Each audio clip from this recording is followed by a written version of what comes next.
Buenos días, Dios. Reflexión del Evangelio del día por Monseñor Luis José Rueda Aparicio, arzobispo de Bogotá y primado de Colombia.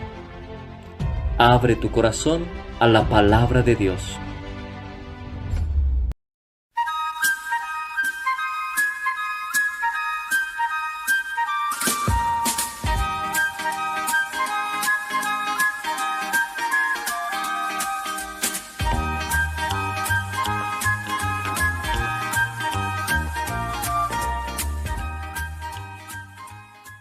En el nombre del Padre, y del Hijo, y del Espíritu Santo. Amén. Ven, Espíritu Divino, manda tu luz desde el cielo. Padre amoroso del pobre, don en tus dones espléndido, luz que penetra las almas, fuente del mayor consuelo. Ven, dulce huésped del alma, descanso de nuestro esfuerzo, tregua en el duro trabajo, brisa en las horas de fuego, gozo que enjuga las lágrimas y reconforta en los duelos. Entra hasta el fondo del alma, divina luz, y enriquécenos. Mira el vacío del hombre si tú le faltas por dentro. Mira el poder del pecado cuando no envías tu aliento. Riega la tierra en sequía, sana el corazón enfermo, lava las manchas, infunde calor de vida en el hielo. Toma el espíritu indómito, guía al que tuerce el sendero. Reparte tus 7 dones según la fe de tus siervos. Por tu bondad y tu gracia, dale al esfuerzo su mérito. Salva al que busca salvarse y danos tu gozo eterno. Amén. Lectura del libro de los Hechos de los Apóstoles, capítulo 15. En aquellos días, unos que bajaron de Judea se pusieron a enseñar a los hermanos que si no se circuncidaban conforme a la tradición de Moisés, no podían salvarse. Esto provocó un altercado y una violenta discusión con Pablo y Bernabé, y se decidió que Pablo y Bernabé y algunos más subieran a Jerusalén a consultar a los apóstoles y presbíteros sobre la controversia. La iglesia los proveyó para el viaje. Atravesaron Fenicia y Samaria, contando a los hermanos cómo se convertían los gentiles y alegrándolos mucho con la noticia. Al llegar a Jerusalén, la iglesia, los apóstoles y los presbíteros los recibieron muy bien. Ellos contaron lo que Dios había hecho con ellos, pero algunos de la secta de los fariseos que habían abrazado la fe intervinieron diciendo: hay que circuncidarlos y exigirles que guarden la ley de Moisés. Los apóstoles y los presbíteros se reunieron a examinar el asunto. Palabra de Dios. Te alabamos, Señor.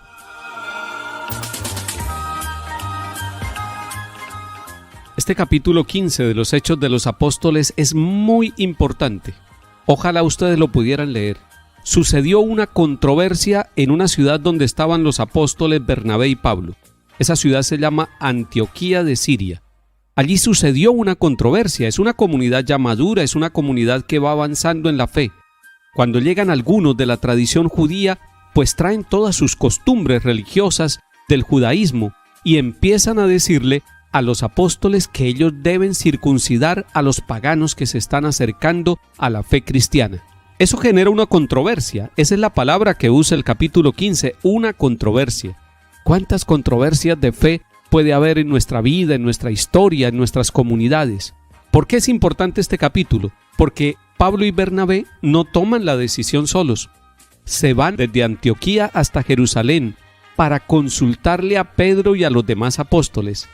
Es una forma bellísima que tiene la iglesia desde el comienzo, consultar con Pedro, que él y los demás apóstoles sean los que hagan el discernimiento y lleguen a una decisión ante esta controversia. Hoy Pedro es el Papa Francisco. Por eso la iglesia de todos los 5 continentes, ante las dificultades que se presentan, busca la respuesta en Pedro, en el magisterio del Papa Francisco, y el Papa Francisco nos va ofreciendo las orientaciones seguras y maduras en la fe. Cuando nosotros escuchamos al Papa Francisco, estamos escuchando el magisterio de la iglesia. El Papa Francisco nos ofreció un documento muy claro sobre la vida de la familia, sobre el amor en el matrimonio, sobre la pareja y el amor que los lleva a la santidad. Ese documento se llama La Alegría del Amor. Ojalá todas las familias católicas lo consiguiéramos y lo leyéramos. Se llama La Alegría del Amor y en latín se dice Amoris Laetitia. Con este documento el Papa Francisco también está asumiendo varias controversias que hoy en día se presentan en la fe de la familia. Volvamos al capítulo 15 de los Hechos de los Apóstoles. Van Pedro y Bernabé y van acompañados de otros miembros de la comunidad y van subiendo hasta Jerusalén para consultar a los apóstoles. Allí los apóstoles y la iglesia en general, los presbíteros, los reciben con mucha alegría, los acogen, escuchan el testimonio de cómo los gentiles, es decir, los que no eran del pueblo de Israel, están siendo tocados por el amor de Jesucristo y están siendo unidos a la iglesia que están haciendo. Los apóstoles y los presbíteros se reunieron a examinar el asunto, es decir, a hacer oración y a discernir.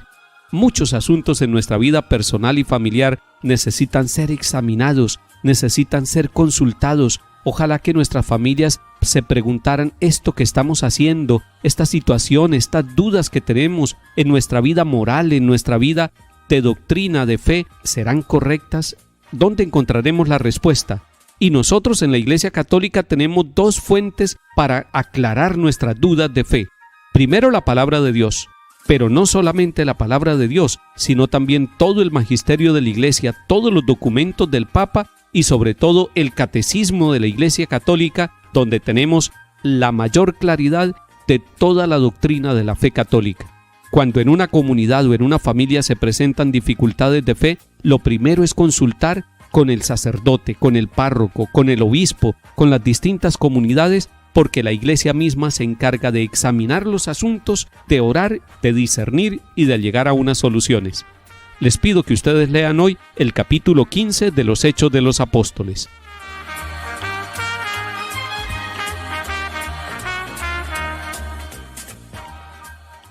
Salmo 121. Qué alegría cuando me dijeron, vamos a la casa del Señor. Ya están pisando nuestros pies tus umbrales, Jerusalén. Allá suben las tribus del Señor, según la costumbre de Israel, a celebrar el nombre del Señor. En ella están los tribunales de justicia en el palacio de David.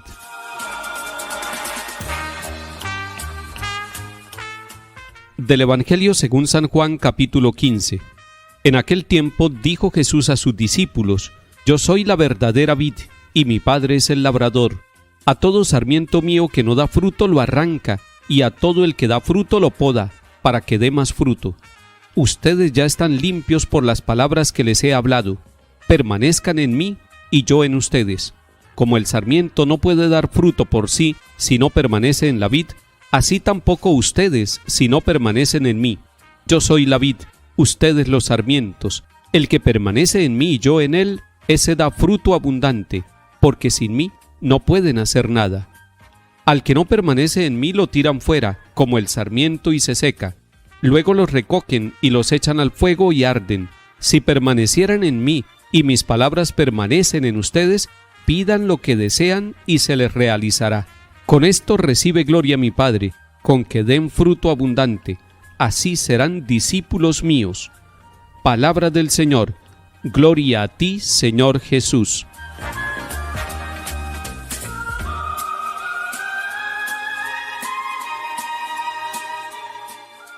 Bello este capítulo 15 de San Juan, donde Jesús habla de él mismo como la vid verdadera. Se está comparando con un tronco y nosotros somos las ramas, pero nosotros pegados al tronco tenemos que dar fruto. Ese es el ideal.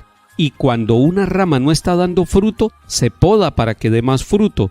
Nosotros somos esas ramas pegadas totalmente al tronco por donde va la savia vital, por donde va la gracia, por donde va el amor, por donde va la misericordia de Dios, para que nosotros, también como ramas pegadas al tronco, demos fruto, fruto de misericordia, de santificación, de alegría, de bendición, esos frutos que hacen que el mundo sea distinto, que nuestras familias sean renovadas, son los frutos que vienen de estar muy unidos, totalmente confiados al amor de Jesucristo el Señor.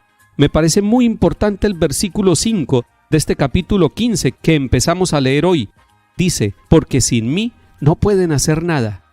Esa palabra tiene que resonar en nuestro corazón. Sin mí no pueden hacer nada.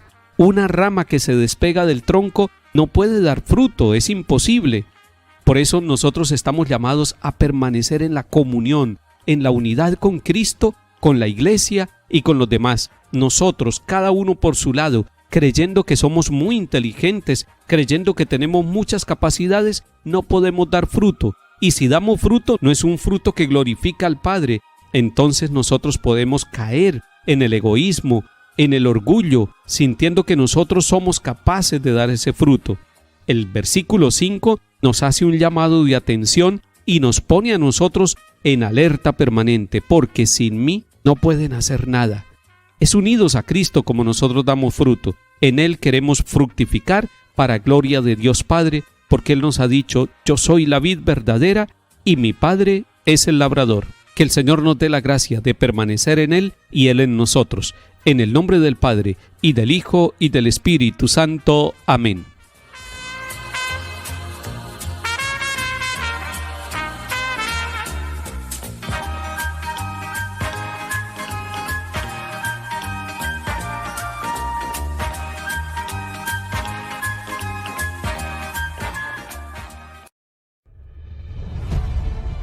Buenos días, Dios. Reflexión del Evangelio del día por Monseñor Luis José Rueda Aparicio, arzobispo de Bogotá y primado de Colombia. Abre tu corazón a la palabra de Dios.